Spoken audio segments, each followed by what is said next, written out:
Following in Mengelana, the figure of Dumuzid the shepherd ascended to kingship in Bad-Tibira. The king list records his reign at 36,000 years, another precise, 10 cycle of cosmic time. Yet, unlike the silent, monumental figures who preceded him, Dumuzid's memory echoes far beyond dry administrative records, living on in vibrant hymns, laments, and myths that survived the collapse of Sumer itself. Dumuzid, or Tammuz, is unique among the antediluvian sovereigns. He is not merely a name on a prism but a poignant presence in a beloved and tragic narrative. Songs recall his beauty, his sacred marriage to the goddess Inanna, Ishtar, and his dreadful fate. He was no aloof, eternal monarch, but a figure whose story was steeped in deeply human emotions: love, jealousy, grief, death, and the fragile hope of return. The myths recount that when Inanna, the queen of heaven, chose to descend into the underworld, she became trapped there, a corpse hung upon a hook. To secure her release, a substitute was required. The gods decreed that Dumuzid, her husband, must take her place. He was seized by underworld gala demons, bound,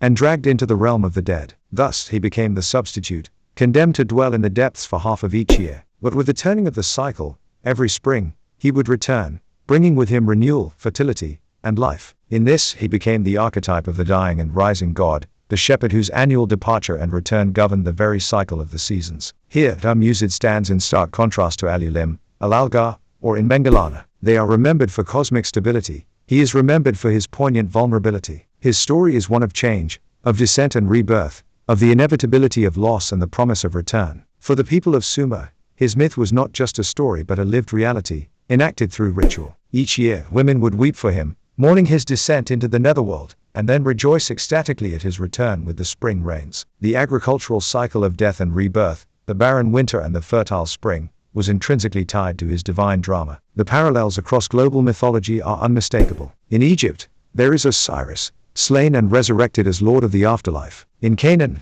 Baal descends into the clutches of Mo, death, before returning with the rains. Even in later Christian tradition, Jesus is described as the good shepherd who dies and is resurrected. Across cultures and epochs, the pattern repeats. Dumuzid stands at the very root of this powerful archetype, one of the earliest remembered shepherd kings whose story has resonated through religion and myth for millennia. Yet, in the dispassionate king list, Dumuzid is still a king, his reign numbered with the same precise, mathematical inevitability as the others, 36,000 years. His profound myth and his stark chronology sit side by side, forcing us to wonder, was he truly a ruler who lived across ages, later mythologized as a god? Or was he always a potent symbol, his kingship a narrative device created to embody humanity's most fundamental experiences of life, death, and the hope of renewal? The clay tablets provide no resolution, leaving us to ponder both possibilities: a king of 36,000 years and a shepherd who dies and rises again. From the Anunnaki perspective, Dumuzid could symbolize a different facet of the legacy. If the earlier kings embodied creation,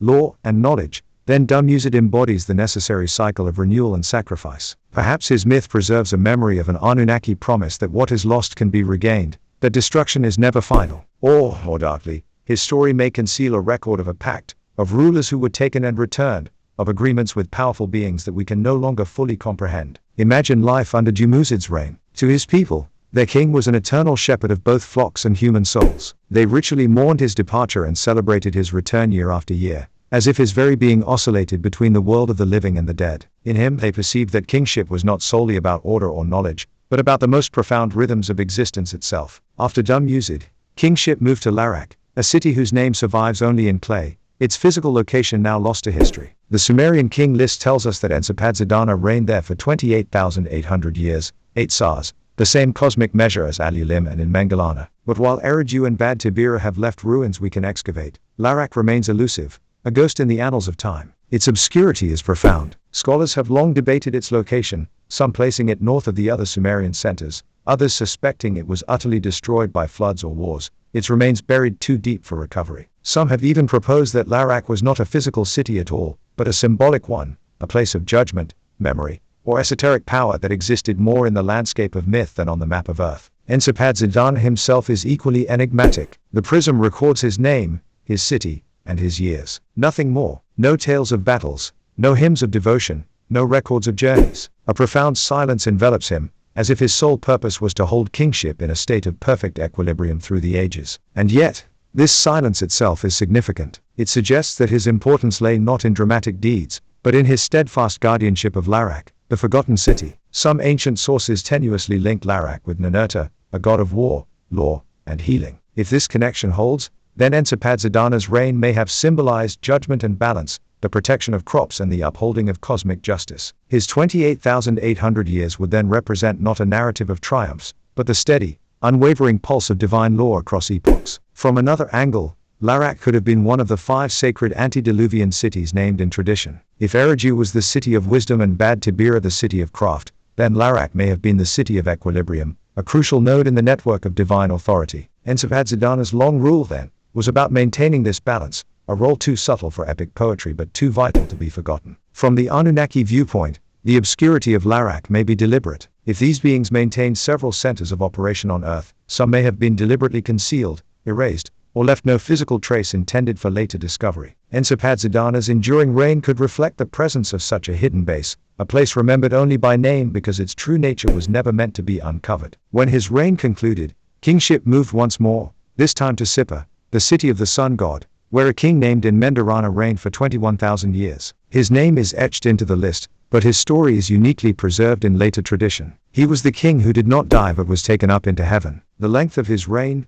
21,000 years, nearly 6 sars, is vast but shorter than his predecessors. His uniqueness, however, lies not in its duration, but in his destiny. Where Alulim embodied beginnings and Inmenlawana embodied transformation, Inmendarana embodied ascension. Later Mesopotamian lore intimately links him with Utu, Shamash, the sun god, the lord of justice and truth. He was said to have been instructed in the secrets of divination, the art of reading the stars, interpreting the patterns of oil on water, and deciphering the movements of clouds. These were not mere superstitions, they were sophisticated sciences veiled in ritual, systematic methods for discerning order within chaos. To be chosen for such knowledge was to be marked as something more than mortal. The parallel to the biblical Enoch is arresting. The book of Genesis states, Enoch walked with God, then he was no more, because God took him away. Like in Mendarana, Enoch was remembered not for his death, but for his translation. Both were associated with heavenly knowledge, astronomy, prophecy, and divine law. 2 distinct traditions, separated by time and culture,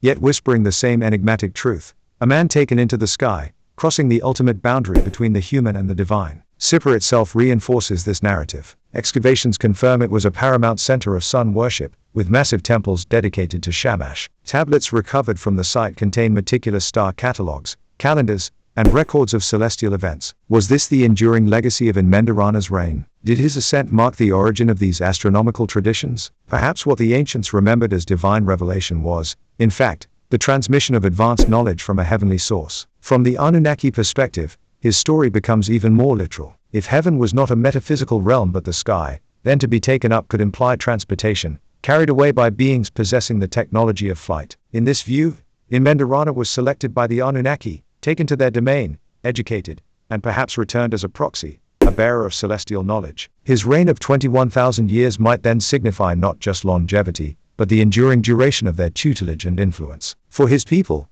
the impact must have been profound. Imagine residing in Sippar, knowing that your king had actually journeyed to the heavens. He returned with the wisdom of the cosmos, with the laws of the sun god, with a justice that seemed to shine with unearthly light. His rule was not mere governance, it was a continuous state of revelation. Generations would have looked to him not just as a king, but as a living mediator between humanity and the cosmos. The silence of the clay prism is, once again, telling. It lists his name, city, and years, and nothing more. But the echoes from myth and later tradition complete the picture. Inmendarana was not remembered for conquest or monument building, but for his transcendent journey. His is a story of ultimate transformation, of a man who crossed the boundary and brought back illumination. When his reign ended, kingship moved for the final time before the cataclysm, to Shuruppak, where Ubaratutu would become the last king of the world that was.